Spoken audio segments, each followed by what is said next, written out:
What's up, Cougar Nation, and welcome again aboard the Hype Train podcast. I'm your host, Joe Wheat. That's at Joe Wheat27 on Twitter. As always, with my boys Hunter Miller and Trevor Levitt.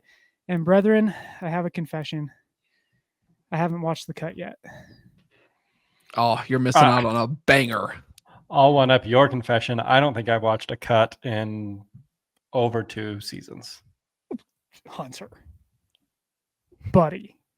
I watched the games live. Oh, of course. But you're telling me that when Gus Johnson was calling a BYU victory over Arizona, you weren't just like, oh, I cannot wait to watch this over 8K footage. No, I watched Gus Johnson call the game live. I don't know. I don't know why, but that is my, if I am going to make a confession, that is my confession. I have not watched a cut in quite some time. And here I thought I was the center in the group. 21 minutes is just a long time, you know? Like I enjoy a good cinematic recap as much as the next guy. It's hard for me to carve out 21 minutes of my day to watch it in 4K. Can I give a take? Yes. And I'm going to further dig myself into this hole of fans probably being upset with me. You might as well. It's egregiously long. And I think of the 20 minutes, 5 or 6 of them are of actual game plays. It is an absurd amount. 10 minutes of locker room watching guys take their amount of pre-game, halftime, and then post-game I get it. shenanigans. I get it.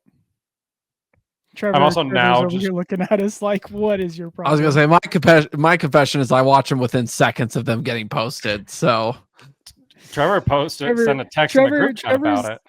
Trevor's the if you guys watch SpongeBob, Trevor is Patrick. Alarm goes off. Oh boy, 3 a.m. pulling out his phone to watch the cut. I'm not sure if I said this. We are presented by Wilner O'Reilly Immigration Law. If I did say it, it's worth repeating. Just want to make sure that that's said off the rip. But sorry, go ahead, Hunter. I'm also now just realizing I'm wearing what appears to be a Stanford hat. Mere days later, but for the YouTube audience, I went on record. This is not a Stanford hat, although it has been confused with a Stanford hat a couple of times. This is indeed a Sunrun work hat, so it is not. Don't let the maroon or the cardinal and then the white S fool you. The white block S at that. Don't let the cardinal hat with the white block S fool you. It is not a Stanford hat. Are you even a BYU fan? This is one of those times where it quacks like a duck and looks like a duck, but it's not. It's not a duck. Yeah, it's like he doesn't watch the cut. He's wearing a Stanford hat. What's next? Are you going to tell us that you don't like watching good quarterback play?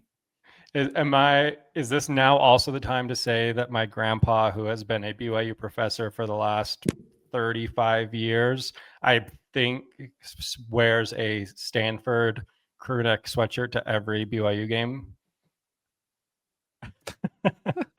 He's had BYU season tickets since Steve. Trevor. He's had BYU season tickets in the same seats since Steve Young played. He'll go to the BYU football games, get home at 12:30, and then watch reruns of whatever that day's women's soccer or volleyball match was, and basically up until his ward council meetings at 7 a.m. Well, until the cut drops, and then he watches 21 minutes of that. Then he probably watches the cut.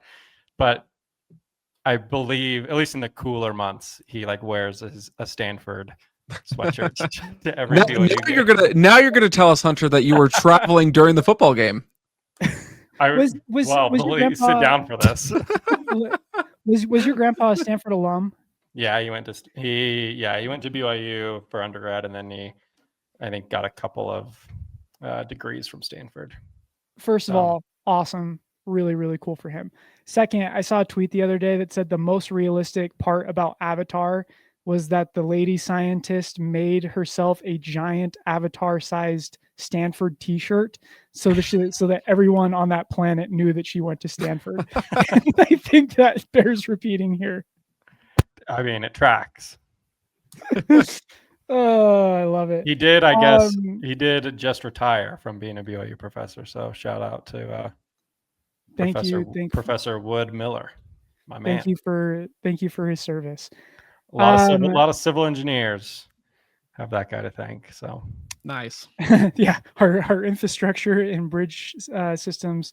Thank your grandpa. There were a couple off the field things that happened today that I want to discuss. So, dealer's choice. Do you want to talk about the worst AP poll ballot in the history of AP poll ballots? Or do you want to talk about our QB1 serenading seniors at an assisting living facility in Provo?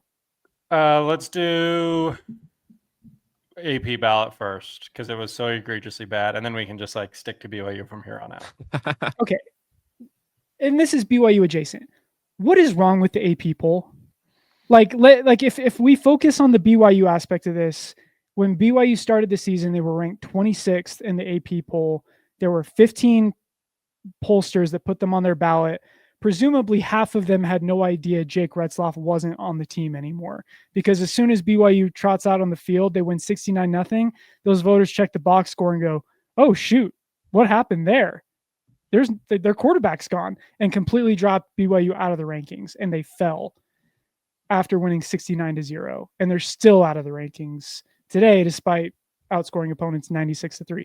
I digress. That wasn't even the worst AP poll take of the week. UCF goes into the swamp. Sorry, USF, the team we should have gotten for the Big 12.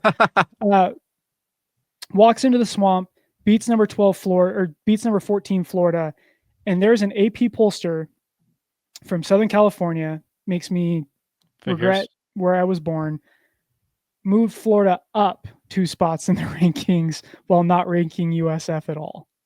The best was the apparent interview that she did today after this. It was so bad. In which she was like, oh, haha, I'm not going to get into my process of how I do all the voting and make my poll. But, you know, it really doesn't matter. It's all just fun. There's a bunch of people who vote on it. You know, it's meaningless. And then she also said, which that's the second best part. The best part was her saying, I appreciate all like the feedback and everyone on social media and like what they have to say. And then mere hours later, if not mere minutes, went private on Twitter and locked it down. Look, lady, here's what the people that govern the sport don't seem to understand. This isn't fun. College football is not a hobby. It's not a mere interest. It's not something that we do to fill up our Saturday evenings. This is an obsession. This is our lives. Ball is life is a religious creed where we come from here at the Hype Train podcast. This stuff matters to people. Yes, we get it in the grand scheme of things in the plan of salvation. There may or may not be football in the celestial kingdom. We don't know. But while we have it, the AP poll is all we care about. Sunday we get out of church, we expect that AP poll to be on our desk, to be accurate, and for BYU to be in that top 25. And we got voters that treat that sacred privilege extremely lightly. It is there's a reason they release it on Sunday. It is a religious observance. And we got people just saying, "Oh, it's just for fun."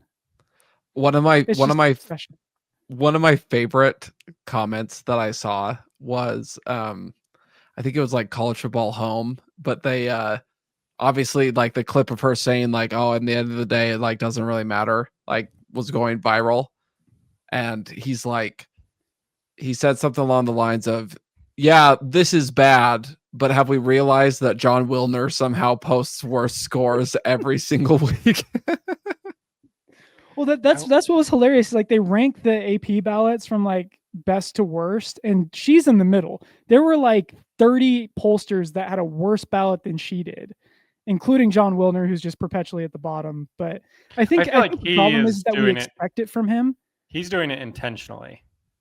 I feel like he's trying to exercise undue influence on the poll, and so he overranks and underranks teams just to get his favorite teams in a spot he thinks they should be.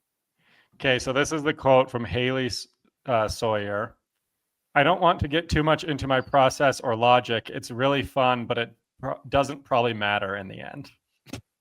Golly. These Which people is vote. banana land. That's a person who actually has a vote. Meanwhile, Trevor and is like watching BYU yes, they vote in games. presidential. Yes, they vote in presidential elections, but more importantly, they vote in the AP poll. Trevor is watching BYU games from 3 years ago on YouTube on a Tuesday afternoon.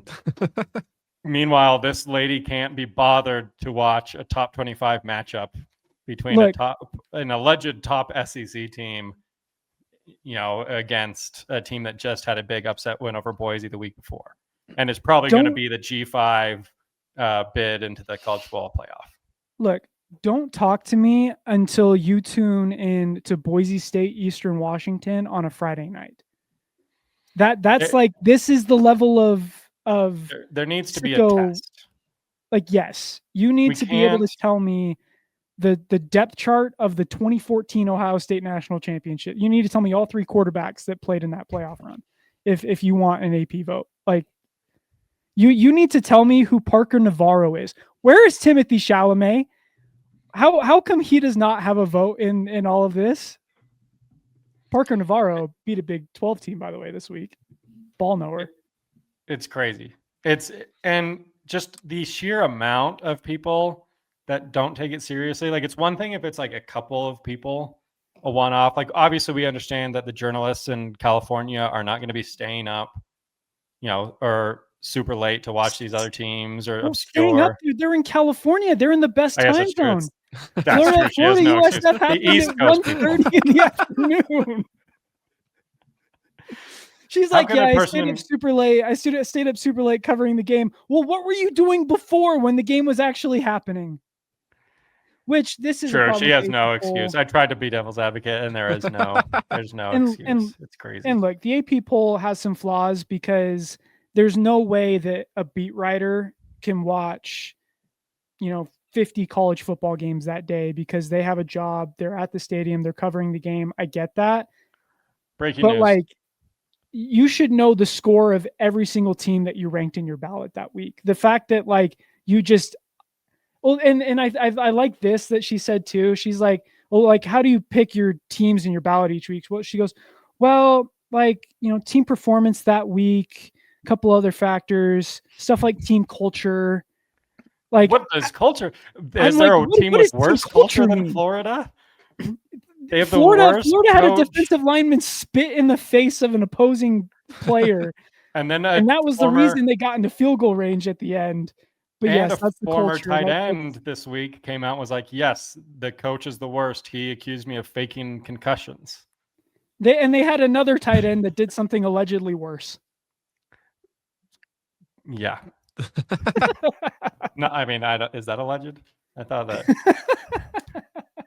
Pretty sure that was settled in a courtroom. Boys, we got the Hank Bachmeier retweet. Quote tweet. Oh, let's go. Yeah, that's sweet. For those unaware, check out the Hype Train podcast Twitter because we just posted a banger video today that is going to make your heart melt. It's doing absolute numbies. 120,000 views right now.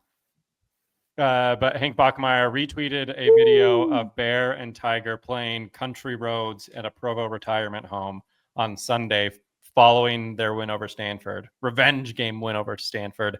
Hank Bachmeier just quote tweeted and said, "Honored to be their big brother. You guys inspire me every day. Thank you, Uncle Don and Cousin James, for helping out." So shout out Uncle Don and Cousin James. But we got the Hank Bachmeier retweet. Might be the best. Jerem, Jordan, we love Jerem and Spencer. Like, they share our stuff a lot. A lot of other media guys and, well-known BYU, for lack of a better term, celebrity fans share our stuff. But the Hank Bachmeier retweet is probably up there on the Mount Rushmore right now.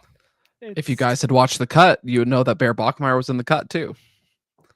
I'd hope Bear Bachmeier is in the... Hank. Sorry, Hank was in the cut. I was like, that's QB1. He should definitely be in the... I haven't watched the cut, Trevor, but I will go out on... I have never... As soon as that video dropped, the first thing I thought was, I love these boys with all of my soul. The second thing I thought was, BYU really needs to beat West Virginia because that tweet is going to do numbers again when we repost that as the victory video. It's going to be awesome. Which, yeah. Shout out to, I won't say who, but the unnamed BYU guy that's helping me get tickets to the West Virginia game as well. So all things are lining up for West Virginia. And I'm going to bring it back. Country roads. I've said it once, I'll say it again, and I'll say it a million times until I'm dead. Country roads is not about West Virginia. It's about the western part of Virginia. And I was just there 3 days ago. I drove from Washington, D.C. to Charlottesville, took the back country roads through the Shenandoah Mountains, by all the landmarks that John Denver mentioned. That's country roads. You frauds in Morgantown, you don't even know what country roads look like. All right. You can't Country expect roads. those bums to pull out a map and realize that the Blue Ridge Mountains extend exactly 0% into West Virginia is a bar that will live in podcast lore. Yeah, up there with the Travis Hunter one, for sure. Would need to go. Someone calling upon BYU Belt or BYU Stats Man, whoever wants to answer the call. I need a Mount Rushmore of like bars that we've had on the podcast. We do need to hire a podcast historian. I don't know who that's going to be, but it needs to be somebody. But also shout out to the unnamed source that sent us that video. That Love is now it. doing numbies. Absolutely love it. So yeah, I guess let's get into Hunter's favorite team over there.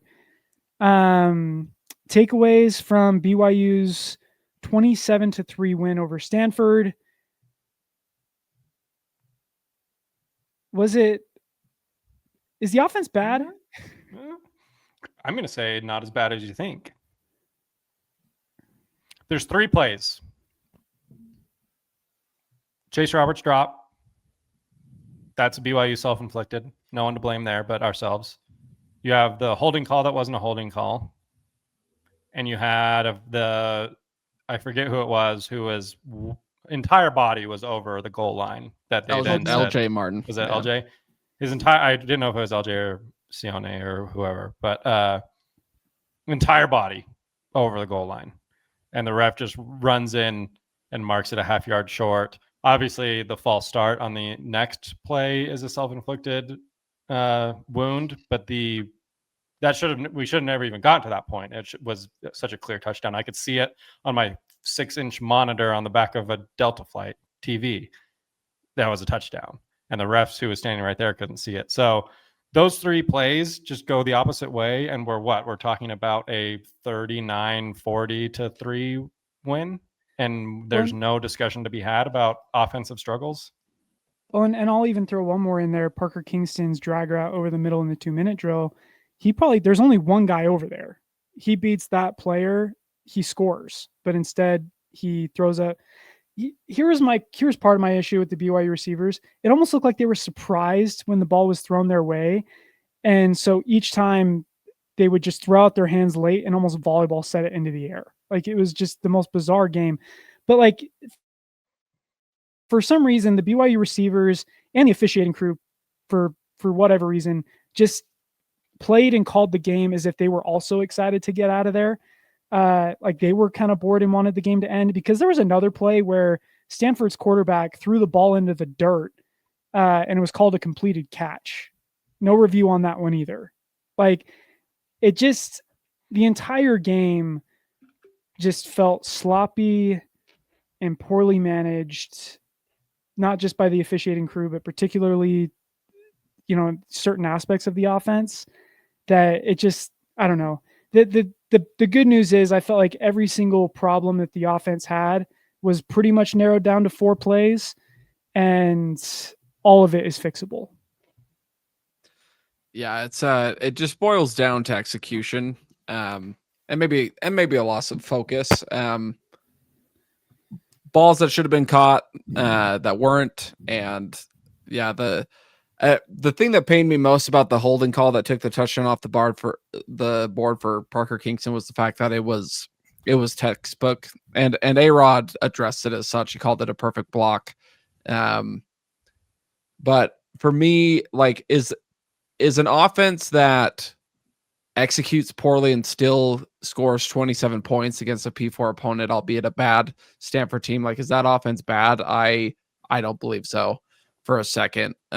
Just being able to beat any P4 opponent by, 3 scores if they were to get 3 2-point conversions, but for all intents and purposes, a 4 possession game, I just, that's not a bad offense. It's just an offense that, if you ask Chase Roberts, was just had a little bit of growing pain with a young quarterback and is just trying to kind of figure out how to continue to mesh, something that they had to figure out post summer ball, going into fall camp, and that they're just still adjusting to now. So yeah, it's not to make excuses, because certainly the BYU offense left a lot to be desired on Saturday night. I think they will be the first to admit it was not their sharpest showing.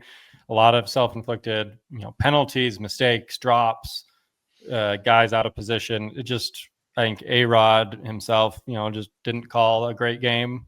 It was just bland, basically from kickoff to the final whistle. And we tweeted out, this is the most frustrating wire-to-wire P4 victory since maybe ever. I think a lot of people said maybe the Houston game last year, but I think the Houston game, it was a freezing cold, late night, nothing to play for game, because at that point, BYU's fate had been sealed in terms of Iowa State beating Kansas State earlier in the day. And so BYU wasn't playing for a spot in the conference championship game anymore. So I can understand why that one might not have been their sharpest, but this was a week 2 home game, wide out, a other P4, out of conference game team coming to your house, and just not, like, they just didn't, they seemed to have sleptwalk through the entire thing, both them and the refs, right? You mentioned it, Joe. Everyone just kind of wanted the game to be over and to get out of there.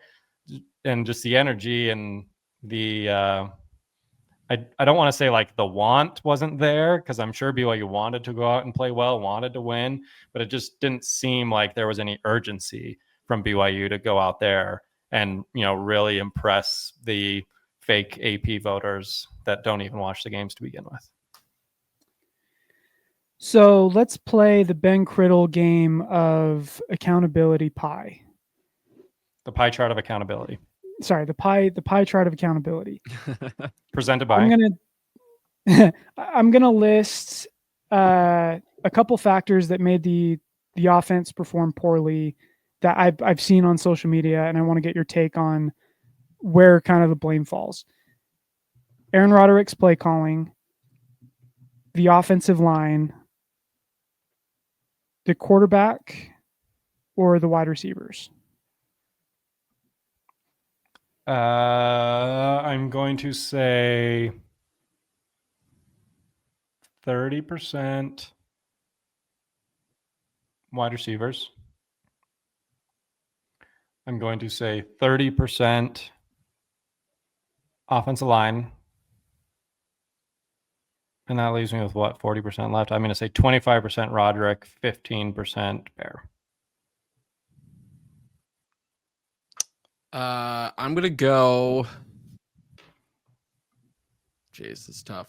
I'm gonna say 50% the receivers, and then 20% the play calling,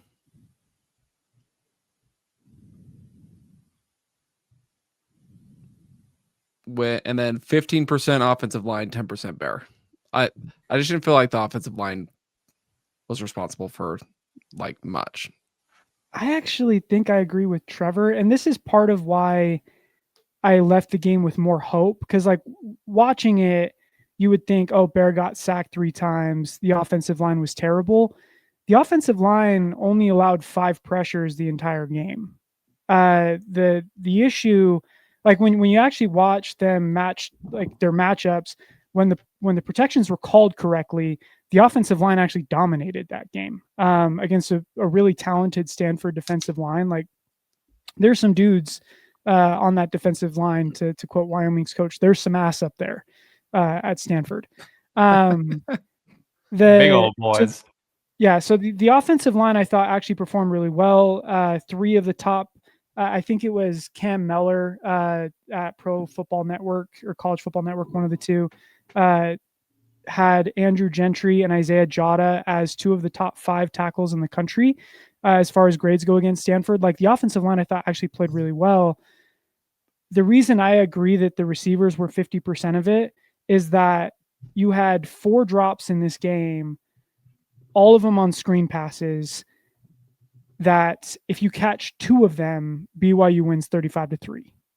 Like if Chase Roberts makes that catch on the goal line, if Parker Kingston makes that catch on the drag route during 2-minute drill, again, BYU wins 35-3, and no one's talking. And Bear Bachmeier has 2 touchdown passes and 225 yards passing. Like and again, that's fixable stuff.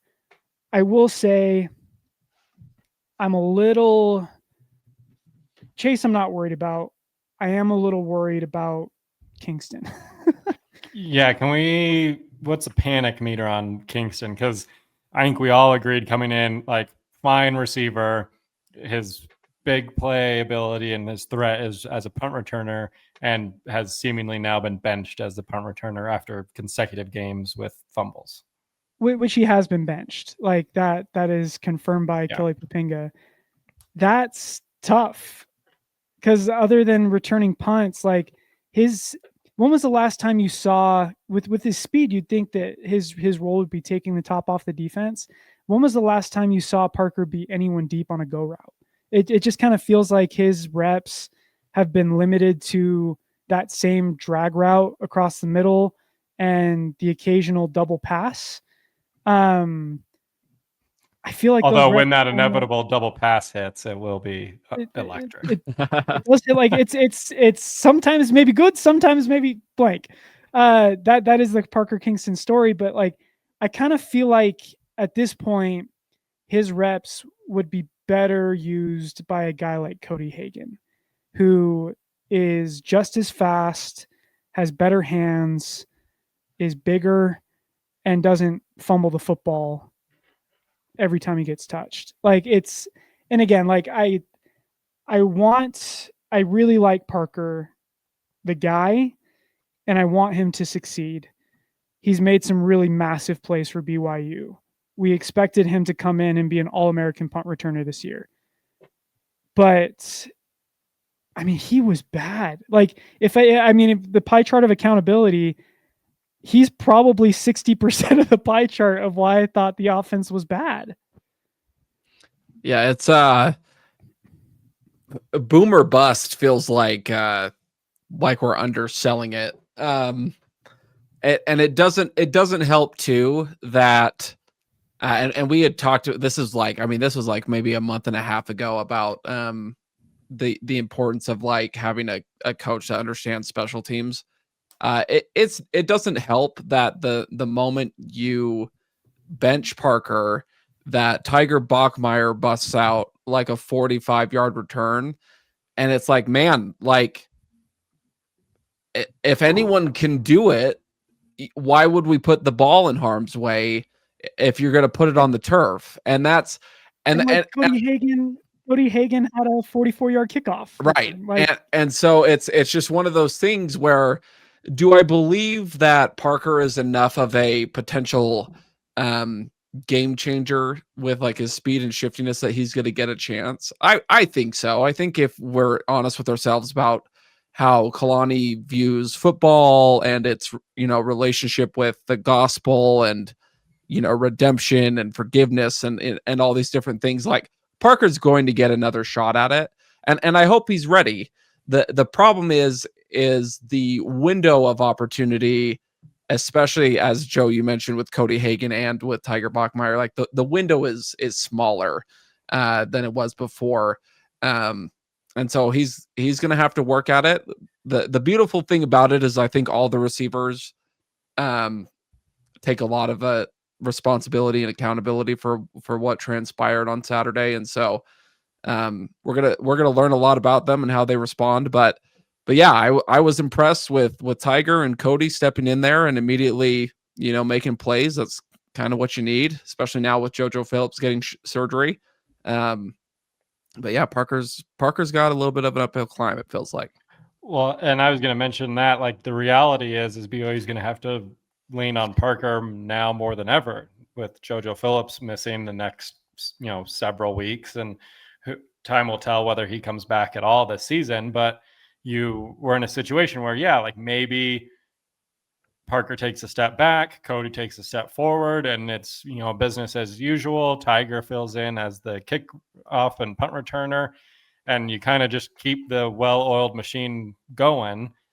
And now you have a guy who you expected to play a big part and kind of fill the Darius Lassiter role or the Keelan Marion role in the wide receiver group in JoJo Phillips, now being injured and missing time. So now you don't have that luxury of, well, we can rely on Parker a little bit less, lean on some of these other guys more. Parker's going to have to probably have a bigger role now than he did even these last two games. So to your point, Trevor, it's a situation where absolutely there's going to be more instances where Parker's going to be called upon. Hopefully he uses these last two games and the struggles and, the ball security issues as a learning opportunity and improves and gets better. And, he can help fill the void left by JoJo Phillips and, be a seasoned veteran and, a reliable receiver for Bear to lean on. But the unfortunate thing is, like, you're kind of only as good as what you've shown on tape recently. And recently the tape has been pretty bad for Parker. It dropped, who knows if it would have been a touchdown, probably would have been a touchdown, a drop. He's muffed a couple of punts. It's just things don't seem to be clicking all that well. When the last time we saw him before the season started, he was breaking the ankles of Travis Hunter and returning punts for a touchdown in that bowl game. And now kind of seems like he's regressed a little bit. Hopefully, with the bye week this Saturday, he can kind of regather himself, find his footing, and fill the need for Bear in this wide receiver room. It's I hate to say it, he may need to go to the Cody Hagan school of running form for a little, and just glue that football to his shoulder. It's, I mean, he's had swap running forms. Can we have Cody run? Yeah. Let's just try it out. Let's just see what it looks like. I mean, just off the top of my head, he's had 4 fumbles that I can remember. Like, he got his head taken off against Kansas. He had a bad fumble against West Virginia back in 23. I thought he played really well last year. Like, I thought he showed really well. And he's already got 2 fumbles in 2 games this year and a couple drops. Like, he had 6 targets on Saturday and 2 of them were dropped. Like, that's kind of unacceptable. Like, the hardest part is that they were screen passes. Like, and we can kind of segue this into like our evaluation of how Bear did in his first complete game. I actually thought Bear looked really good. His on target pass percentage was 80.8%. That's the highest of any BYU quarterback since Jaron Hall against Boise in 2022. And against a Power 4 opponent, it was the highest that I was able to find in the PFF era going back to 2014. So Bear was accurate. Granted, there were a lot of screen passes being thrown, but we talk about, like, call a couple screen passes, get Bear into a rhythm, and it's just like a fart noise from the wide receivers. Like, he's on target of 15 of 16 passes under 10 yards, and 4 of them were dropped by really short-handed guys, including Chase Roberts. Like, so it's that kind of stuff that can't happen. Bear, if he's going to reach his full potential, the receiver's got to help a brother out. The good news is that on the deeper throws, I thought Bear actually looked really good, and there were no drops on those. So it's like, really just comes down to a lack of focus. I think it was kind of my whole takeaway from Saturday is that the issues with the offense isn't that they're not talented. It's not the play calling. It's that they weren't focused. And I think it's fixable, but it's also concerning because I think that was an issue last year too. Like, this game, if I had to draw a comparison for what this game felt like, It felt like the Houston game last year, just minus the turnovers. BYU really struggled in the red zone in that Houston game as well, kicked a lot of field goals that they probably shouldn't have. But BYU also had a bunch of like really stupid turnovers in that Houston game. And thankfully, Bears done a great job taking care of the football so far. But it was like that Houston game made sense. Like your Big 12 dreams were dashed. And so it makes sense that you lost a little bit of focus. To lose Also, focus, like 5 degrees. yeah, but to lose focus against Stanford, that one's a little concerning to me. So it's not a talent issue, it's not a play calling issue. Just mentally, I need to see this offense, at least the receivers, be a little bit more engaged, because right now it kind of feels like they think they're super awesome, which they are, but they've kind of drunk in their own rat poison a little bit and are kind of coasting when they shouldn't be. The good news is one, Kalani is aware, but I think at a more like closer level to the receivers themselves, like there's not somebody more frustrated with that performance outside of the receivers themselves than their coach with Fessy. He's gonna get them right. I mean, this is a guy that prides himself in that receiver room. He has a good relationship with all the guys. Like Darius was literally at the game on Saturday, so like guys come back and they want to be a part of that, and it's a culture that he's built, and he's this isn't acceptable for him either. And the fact is, and we've already addressed it, but the fact that our arguably one of our best rooms can struggle as noticeably and I would say as mightily as they did, and for BYU to still walk away with nearly 30 points on offense is a big deal. And I think once they do finally lock in and decide, you know what, we take pride in this, I think the sky's the limit for the offense. I think as thrilled as we are with the defense and everything that they're doing, I think the offense can keep pace. That's the thing, is we're sitting here talking as if BYU lost the game. we're sitting here being like, man, BYU dropped all these passes. If these 3 plays would have gone the other way, it would have been a totally different story. Well, of course we're going to hate on BYU. You're wearing a Stanford hat. Parker you set the culture when you walked in the door. Don't say I didn't warn you how this podcast was going to go. Parker needs to really get his head together during this bye week. Kalani is aware. A-Rod called a bad game. Like, we're talking as if BYU lost this game. They led wire to wire and covered the spread against a Power 4 opponent, albeit a bad Power 4 opponent. But BYU was a 20-point favorite. They won by 24 points, and they could have easily won covered. They covered. They could have won by 40. They probably would have shut them out if Stanford didn't kick a meaningless field goal down late. They are giving up, I think, for the last 3 games dating back to the bowl game, what is it, like 5.5 yards per game, not per carry, per game of rushing. It's just an absolute clinic so far. They're outscored opponents 96-3 through 2 games this season. Like, things are going well for this BYU football team. Yes, it's easy to be able to nitpick. It was a boring offensive showing from BYU against Stanford. They could have won and probably should have won like 45-3. You would have liked to see BYU do to Stanford what Utah had done to UCLA in week 1. There's a lot right now of comparisons.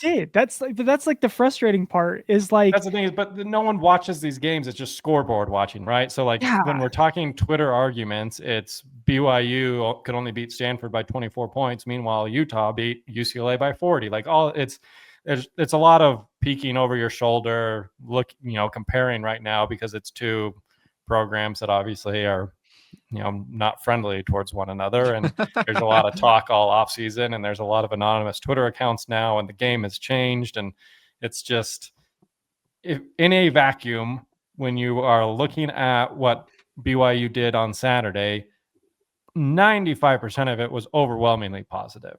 The defense showed out. Every time, Stanford fans, they hate their quarterback. They hate him.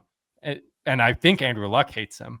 because every time this guy would throw a pass, it would cut to Andrew Luck looking like he had just been sacked on the Indianapolis Colts again. Like he didn't know what was going on out there, had the most bewildered look on his face every time they'd show him on the broadcast because this guy was back there throwing some crazy passes. They couldn't run the ball. BYU defense was unreal, had a safety, which was awesome, a couple of takeaways. It was an absolute clinic on the defensive side of the ball.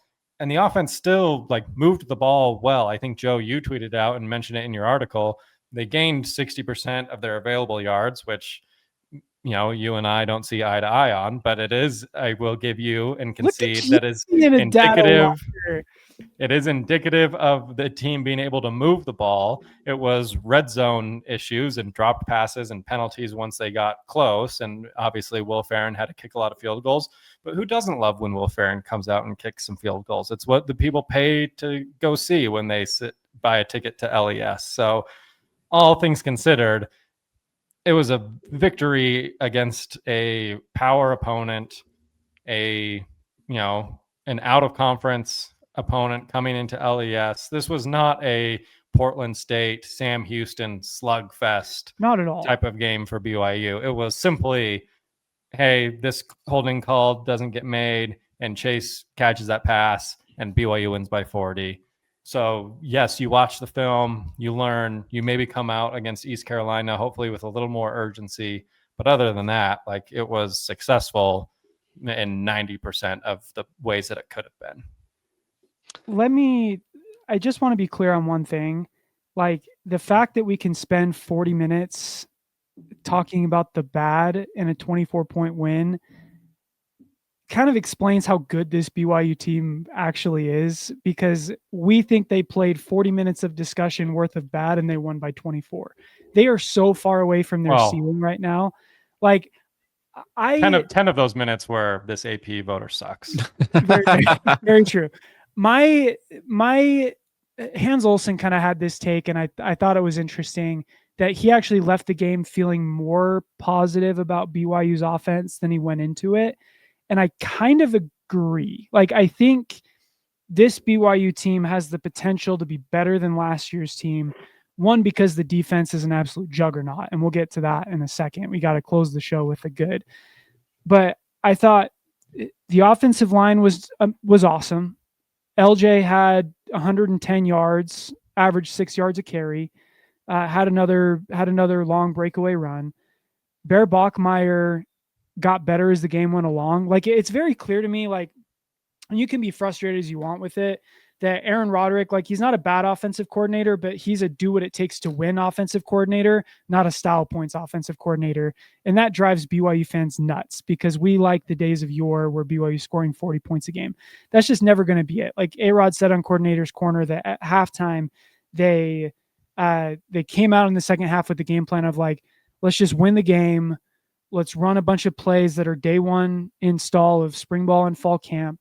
Let's just rep those the rest of the game. Like, BYU deliberately called this game conservatively because the goal was to win the game, and they won the game by a lot.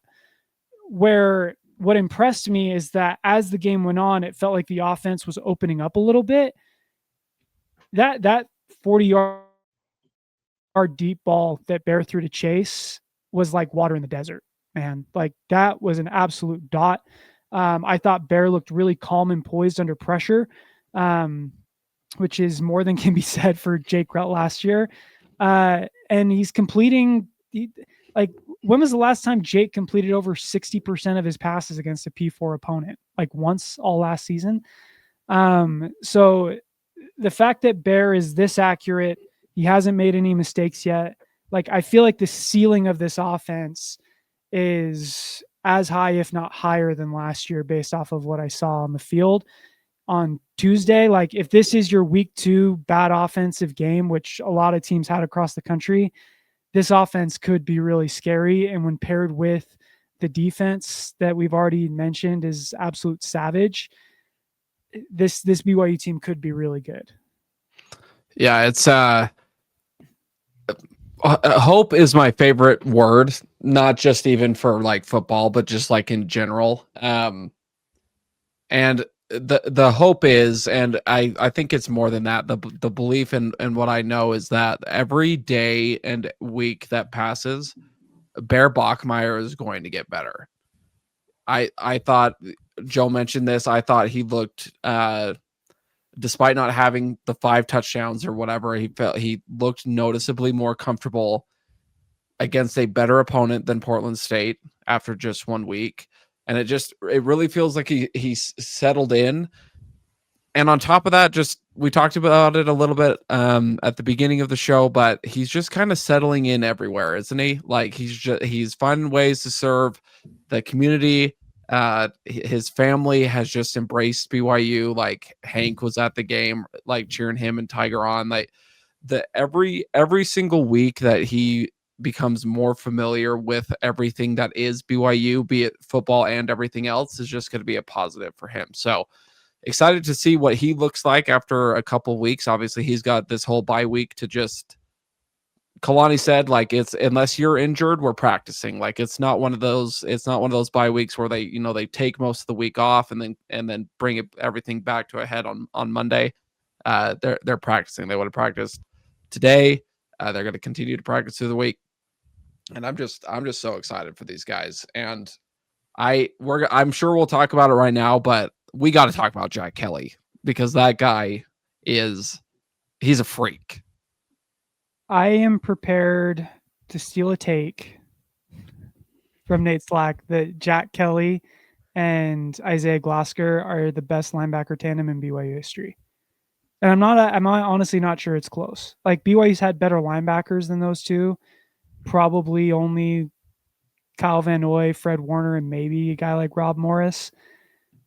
But like, those those dudes are freaky. I'm trying to think who else Kyle Van Noy played with. Like Brandon Ogletree, Spencer Hadley. But like, are we counting like Fred Warner and Sione Takitaki? I think this is better than that. Better? I do. Better than two guys who played a decade in the NFL? At BYU. We'll see what their professional careers look like. There's a lot of uncertainty that goes into that. Their production at BYU, I think, will, and I guess just what their eye tests look like to me. These two are going to anchor reasonably the best defense in BYU history if things keep going the direction that they're going. Like this defense is on pace to be better than that 2012 team. It's one of my favorite sequences. We're getting scary here, Hunter. Embrace debate. Embrace debate. One of my favorite sequences of, I think, just watching BYU football over the last couple of years, just in general, was Stanford goes into a 3rd and 1 and they false start twice. And then Jack Kelly just blows up any possible chance of converting. It's like the crowd and the team got together. First 2 plays, they lose 10 yards, and then Jack Kelly says, I'm going to finish this off. He just strip sack, turns it off. Like, just that to me, when that happened, I was like, oh my gosh. Like, that's what Kyle Van Noy did. Like, that's what Fred Warner did. Like, just seeing a moment that's being created by the defense and the home crowd and doing something about it. It was like, even talking about it now, there's chills. There's never been a better big game. Again, besides Kyle Van Noy, that goes without saying. I can't remember a linebacker that every time the opponent gets in like a 4th and like the opponent's moving the football and they get into like a short yardage situation and a guy just grabs his infinity gauntlet like Thanos. Fine, I'll do it myself. Like Isaiah Glasgow.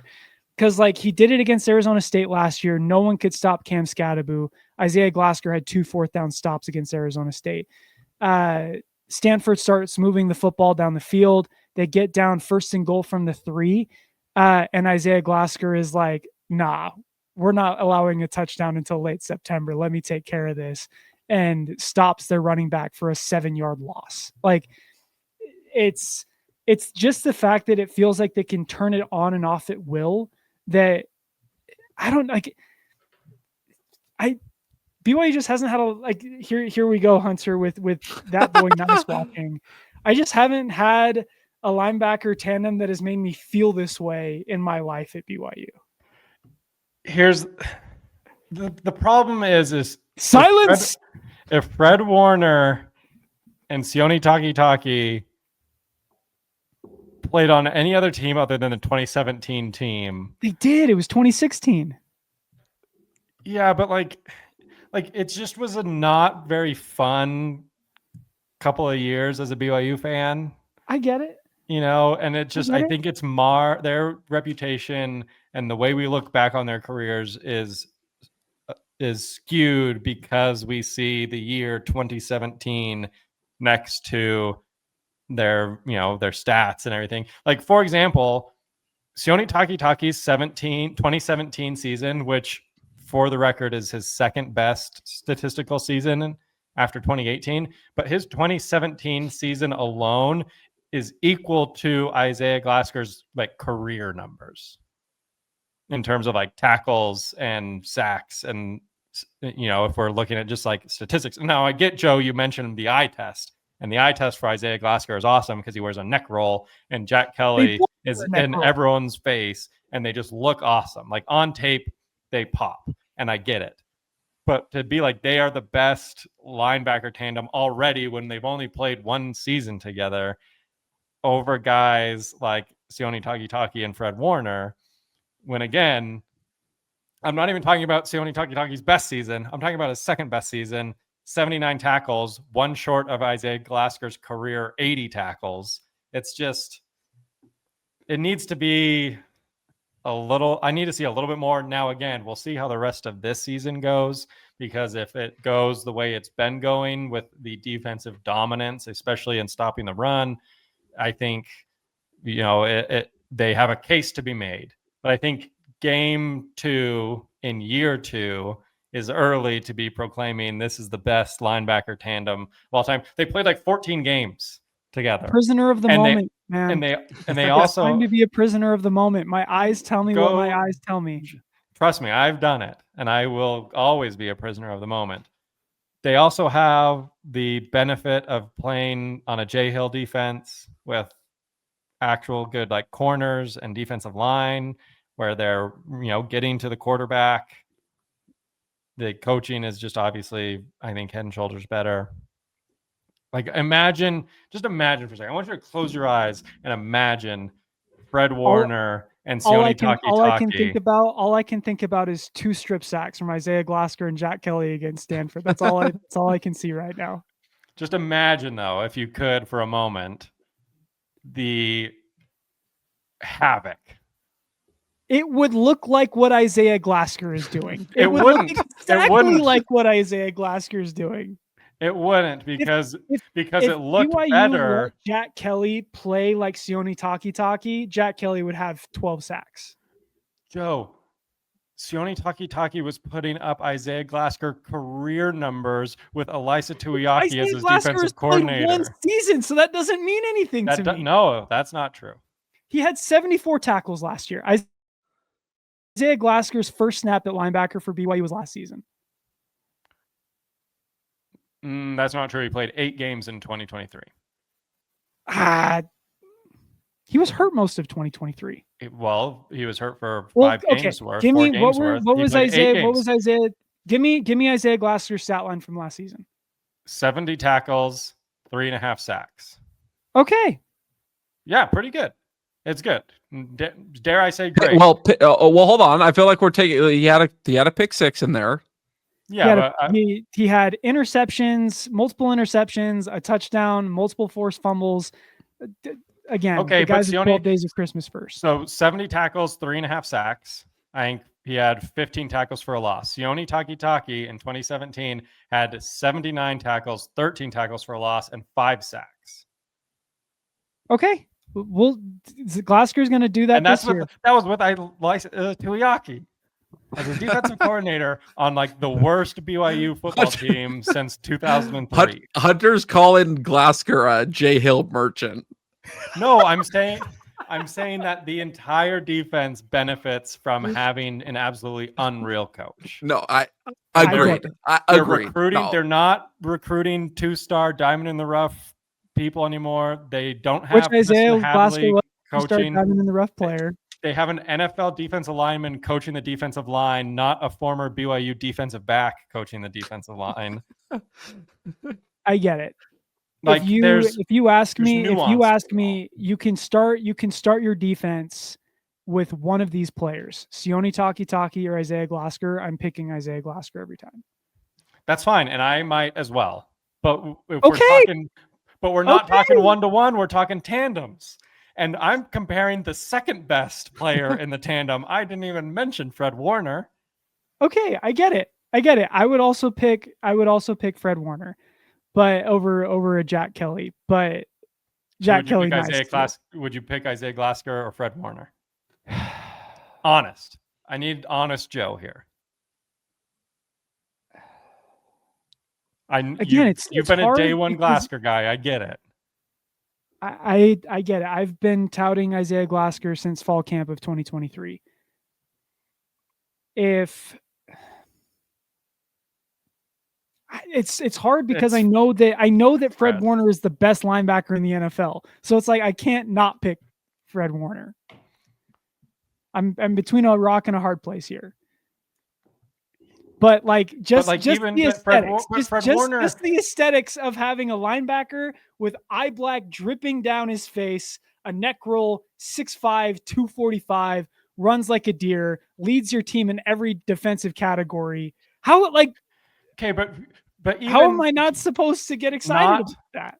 Even if we're not talking Fred Warner NFL, who's been the best linebacker in the league for the last 5 years, Fred Warner had 3 seasons of over 65 tackles, 2 seasons of over 85 tackles. He had 7 career interceptions, 2 pick sixes, and 3 forced fumbles, 5 fumble recoveries. Like, he was doing it all. I know, I get it. And look, I was on the opposite side of this discussion a couple weeks ago when I was telling you that the 27 defense was actually really good. So I get it. But Isaiah Glasgow, man, come on, what are we doing? But Joe, you still haven't closed your eyes and imagined Fred Warner and Sione Takitaki being coached by Jay Hill and Sione Puha. They would look great. They would be having 150 tackles a year. They'd have 150 tackles and 10 sacks a season. Each.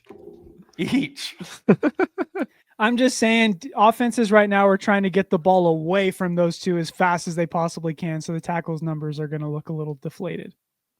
But the sheer fact that we are mentioning Kelly and Glasgow in this conversation at all is what a time! What a time to be! And it's not even like 2017 where it was like, yeah, Fred Warner and Sione Takitaki are awesome, and the rest of the team is kind of booty cheeks. Like, you have Jack Kelly and you have Isaiah Glasgow. Oh yeah, and then you also have Keanu Tanavasa, and you also have Tanner Wall, and you also have Evan Johnson, and you also have Siale Acera, and all these other guys along the defensive side of the ball that are unreal. Can I just say that there was one name you didn't mention, Faletau Satawala. That dude is going to be so good. That dude's good now. Yeah. He was BYU's highest rated defensive player according to PFF. Had a 90.5 grade. He had 2 tackles for loss, an interception, a safety. That guy he is the face of the Jay Hill era of BYU football. He was the biggest recruit BYU has won in what feels like the Kalani Sitake era. He is 6'5", playing safety, which is crazy. He's fast as heck, was a wide receiver in high school. That kid is, it took him a year to kind of get the defense down, but now that he's here, man, he's going to be tough to keep off the field. I I think a perfect play to just epitomizes his length, his athleticism, like his football IQ, was being able to come down to get a safety from a safety. Like that's a mix of so many different things. Like that's play recognition, that's breaking downhill. He had to shake off a block and wrap up and make the tackle. And that play was over before everybody else showed up to finish that play off. That Micah Ford or whoever it was that got that ball was not getting out of there. And this kid's a sophomore. Yeah. I mean, he's been unbelievable. He's like Kyle Hamilton from the Ravens. Like he plays so fast downhill. BYU hasn't had a safety that can make that play in a very, very, very long time. Like I can't remember a safety that plays run support quite like that. Dirty Dan. Yeah, probably, right? Like the first one that probably comes to mind. Not to invoke a Ute, but like Cole Bishop when he was at Utah was awesome to watch. Cole Bishop did an excellent job stopping the run on Sunday Night Football. As he got his head buried 6 feet into the turf.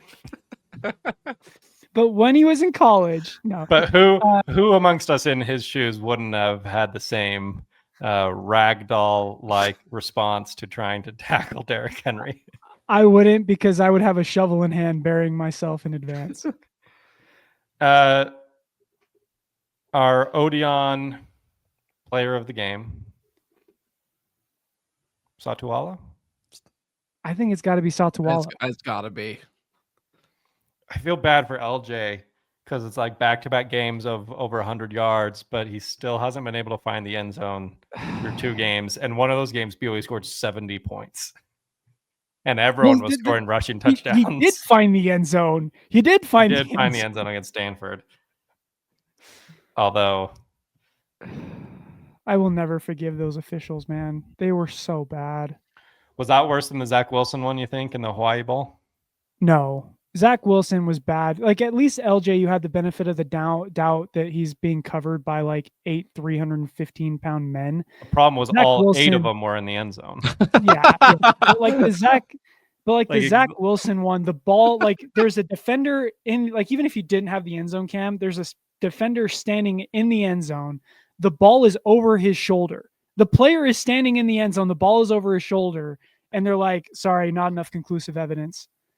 I'm still clearly not over it. But in the LJ one, LJ himself is standing in the end zone. It's so bad. It's so bad. But the poor guy, he can't catch a break. He's like, what was it, 130 yards and then 110? 100. He's like second in the nation in rushing or something crazy like that. And no touchdowns. He's like Gunnar Romney. That's the one thing. That's the one thing that's keeping him from being the Odeon hype train player of the game. LJ Martin is looking good, feeling good, and playing good out there. Unfortunately, Satuala played just a little bit better, looked a little bit better. But you can look good too in an Odeon suit. I'm so excited for our suits. I just got a notification today that mine's ready to pick up. So, oh baby, I'm not a suit guy. I was specifically I've only applied to jobs where I knew I wouldn't be required to wear a suit. I have owned, I think, one suit in my entire life, and that was my wedding suit. And I have not worn it since that day. But let me tell you, ever since we went to Odeon and got fitted for some suits, they don't feel like a suit. They're very like breathable and stretchy. Like I feel like I can move. Like I don't feel like I can move in a suit jacket ever. Those ones, I felt like I was just wearing, some primo joggers and a golf polo. Like it was so had full range of movement. I'm looking for excuses to wear suits now. I'm begging people to host events where I can wear a suit so I can rock that. But can we just call it the LJ Martin Odeon player of the game? Like, and it's never given to LJ. It is never given to LJ. Like, we might have. If you want range of movement, if you want agility in tight spaces, that's LJ, and it's Odion. Yeah, he's been the runner-up in back-to-back weeks. Last week it was, is it Bear or is it LJ? And Bear won out. This week it was, is it Satuala or is it LJ? And Satuala won out. Are we Heisman voters from last year? No, because Ashton Genty was scoring a lot of touchdowns. No one appreciates running backs. Get it. LJ, I'm going to set the over-under at 2.5 times. Is LJ the Odion player of the game this season? Just unfortunately, it hasn't been. Here's the problem. We haven't given it to we haven't given it to the two best linebackers in program history yet. So they got to get it 2.5 times. Like we're running out of games here. We got 10 left, and we got 7.5 awards already spoken for. It's basically we got one game. The season's already 1/6 of the way over, and we haven't even mentioned Chase Roberts yet. How much of a bummer is that? That's the other one. The good news is we won't have to give it to Tanner Wall. Is that our new podcast shtick? It'll be a cold day in hell before I acknowledge Tanner Wall in this podcast. Is Tanner Wall to us what like Matt Damon to Jimmy Kimmel is? No, because they know they have like a mutual understanding of who each other are. Tanner Wall has no idea we exist. I don't know about that. I feel like Tanner Wall's familiar. I would like to know Tanner Wall. We'd love to have him on the podcast if we ever need a so safety. Sell us on you, Tanner. That's the opening question. Show me something. We say it as the biggest Tanner Wall fans, but we'll run this shtick into the ground where we're just like, I don't know about Tanner Wall. The problem with Tanner Wall is that he's everything that I wanted to be. He's living your dream. We're not sold on Tanner because we were never sold on ourselves. He's just a reflection. He even one-upped your number. Therefore, I must hate Tanner Wall. Joe sees an athletic white guy out there one-upping him both on the field and in number selection. Quite literally. I was going to say, like, white guy, blonde hair, number in the 20s. Like, it's me. If I were also athletic. Friends with Jackson. It's unfortunate. Tough scene. Well, brethren, it's been fun. I don't know what we're going to do on this bye week. Yeah, what the frick? Why a bye week in week 3?